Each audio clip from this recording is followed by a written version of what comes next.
Welcome back to Good Morning Boss. At syempre mga boss, ilang buwan na lamang. Syempre sa 2016, simula na naman ang next national election sa ating bansa. Kaya naman para mas maging mabilis ang proseso, gagamit muli tayo ng PCOS machines. Pero paano nga ba natin ito gagamitin na mas konti ang aberya? Kaya naman ngayong umaga, pag-uusapan natin yan. Unang-una makakasama natin ang Vice President ng Democratic Party of the Philippines. Walang iba kundi si Mr. Christian Señeres. Good morning. Morning. At kasama rin natin ang former Governor of Tarlac at former President of Philippine Public Safety College. Walang iba kundi si Dr. Tingting Huangco. Good morning. Magandang umaga. And of course, we also have here the former Congressman of Biliran, Mr. Glenn Chong. Good morning, Joe. Good morning. Okay, so the first question, of course, direct to the point na tayo. Last elections, may mga ibang aberya rin naman doon sa PCOS machines. Pero for the next 2016 elections, paano ba dapat natin gamitin to, sir? I think ang aberya dyan ay noon, dagdag bawas, di ba? Ngayon, hindi malalaman ng mamamayan where the votes go because you're using a machine. And the safety nets were removed by COMELEC on these safety machines. And, you know, we want to find out, are we abiding by what Cory and Inoy fought and died for? Di ba? 1978, we were already in the streets against the regime then. 86, you know, we fought for democracy. Now we have to fight for democracy again. Okay. Because it's not the correct, you know, democracy according to the law and the Constitution. All right. So we're talking about the safety factor while using the PCOS machine. So for the next elections, ano yung proposal nyo para syempre maibalik, ma-secure natin yung paggamit ng PCOS machine? First off, ang daming mga requirements of the law that were not complied with. For example, voter verification. Every voter is supposed to be given a printout of who he voted for. Okay. Wala yun. Ang lumalabas lang, congratulations. And of course, in source code review, it was supposed to be given to all political parties. Hindi na comply ang COMELEC doon. Right now, there's a Supreme Court case. I was one of the petitioners. Kung tingnan niyo po, sa Egypt, yung Supreme Court ng Egypt dissolved the lower house of parliament because they did not follow the law sa elections. Sa Thailand, nagkaroon ng election in February 2014. They removed the prime minister because, according to the Supreme Court of Thailand, illegal yung election. We believe the election last year was also illegal and we were asking the Supreme Court to declare the election null and void. Ngayon, merong revolution nangyayari sa Hong Kong. The students are protesting fake daw in democracy, but democracy is fake here. Okay. So, Mr. Chong, from this point forward, of course, we are just months away before the 2016 elections. Ano yung plan ng group nyo to forward this awareness that we want every voters to have? Actually, we have gone already as far as Baguio, all the way down to University of Mindanao, Indigo City. We talk to students, we disclose the problem. But lately, the Joint Congressional Oversight Committee had conducted hearings, and that's when we discovered there's an RTC decision in Nueva Ecija. The ballots were actually brought to the Senate. We opened it, and kulangan ng 88 votes. And nagmamatter yung 88 votes na No, not that it matters. Because even if isang PCOS lang ang may problema, that is symptomatic of how many more. Okay. Malaking problema yon. So, the COMELEC explained it na yung 88 discrepancies between the physical count and the PCOS report was accounted for by discrepancies in the ballot image like this one. Okay. So, Because ano yung nilalaman yan, sir? This is a duplicate of a picture image of your ballot. Yes. So, if we are going to analyze this one, yun nga, nakikita namin na doon sa physical ballot, may shade kay Brother Eddie. But dito naman sa ballot image, walang shade kay Brother Eddie. So, what does that mean, sir? So, ang sinasabi ng COMELEC, tampered yung physical ballot. Okay. What I actually pointed out in the hearing is that hindi tampered yung ballot. It is this one that could have been tampered. Okay. Why? Because ang shade ho ng botante, Alright. may mga straight lines. Wala naman hong nagdala sa atin ng ruler nung bumoto tayo. Okay. So when you made the lines, it's actually a random movement. Okay. And you will not make straight lines dito sa ballot images. If there are straight lines, then these are not Yes. the ones made by the voter. Okay. And the second more important ones we discovered is that bumoboto yung PCOS na hindi natin binoto. Okay. In that slide, in the next slide please, the next slide.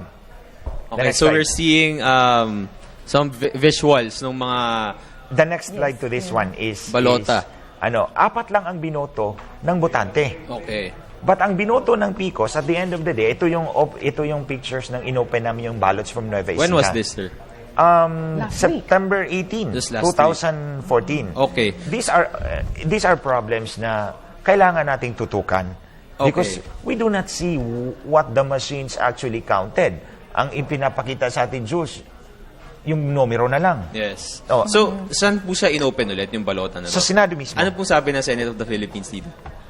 They're waiting for the report from COMELEC. We already submitted our position paper Okay. showing that it could have been the ballot images which were tampered and not the physical ballots. Alright, Because so hindi we'll nga be waiting for nagmamatch that.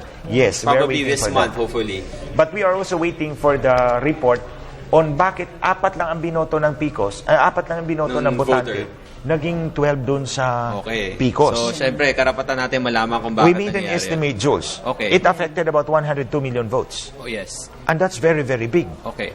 For the senators, 27 million. Yeah. For party list, 2 million. Yes. And for local position, 71 million. Yes.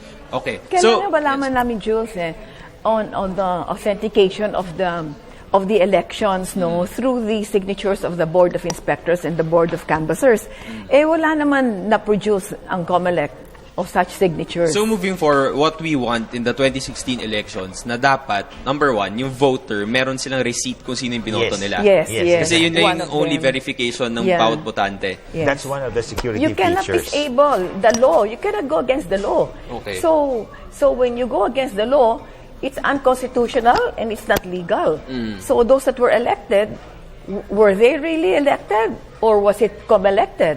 Okay. Yeah. All right. So now, ayun nga, by October 31, it's only 1 year before mag-end yung registration for the next elections. And most probably, of course, dun sa milyon-milyong mga botante, hindi naman alam yung issue na to di ba? Oh, it's very hard to comprehend. Pero we're doing this because the generations to come must fight for their Yes. democracy. Okay, so... Not just 2016, June. Yes, I'm very interested on the specific steps on how you will be teaching the voters on about this issue. So ano bang mahakbang ng grupo ninyo para syempre mas mapaalam sa lahat? Kasi yun nga, that's definitely right. hindi lahat ng Yeah. botante alam to. That's a positive. Yun na nga eh. Actually, 2 days ago, the editorial of Manila Times said, why do we have elections? But why hold elections when the will of the voters are not reflected? And this is a national issue that's not getting the national outrage it deserves. Alam niyo po, nung election, every single barangay in the whole country, 60% went to Team Pinoy, 30% went to Una, and 10% went to the independent candidates. So how could that be? If you're a Bicolano, you get all the Bicolano votes. If you're an Ilocano, you get the solid North. If you're an Ilonggo, everyone in Iloilo will vote for you. Pero that, and even Tita Ting, Governor of Tarlac, she's supposed to be number 1 in Tarlac, but Yeah, I work hard. yes, but then it's not reflected. Okay. Brother Eddie Villanueva is supposed to be number 1 in Bulacan, but he's not even in the top 12 there. So it's very obvious. And I think people, even if you don't report it, ordinary people know na there's something wrong with this past election. Okay, so we'll see kung ano yung magiging response ng COMELEC dito. Definitely din naman kasi almost every day din naman nakakasama natin sila dito sa Good Morning Boss. So we'll see their response regarding this issue. Yeah, that's what we are to go back to your question. Yes. The answer would be it's not much on the people Yes. because wala naman tayong makukuha, wala naman tayong mahuhuli diyan Okay. Because this is automated Yes. We will make huli only after the fact. All right. So it's more on the COMELEC to put the safety nets together, back all of them. Okay. So, ayan. At least, mga boss, marami tayong nalaman ngayon hinggil sa pananaw ng mga kasama natin dito nga sa PICOS machines na ginamit noong 2013. At syempre, noong 2010 elections din. So, syempre, presidential elections na naman sa darating na 2016. At syempre, inikaya natin lahat ng mga botante na magparehistro na dahil deadline of registration would be next And year. we're going to buy more for 40,000 more PICOs at 16.4 billion pesos. 64 billion, but last election 2010, Okay. for 7 billion, we already bought 82,000 PICOs. So why is it Tumobo yung more presyo. expensive now?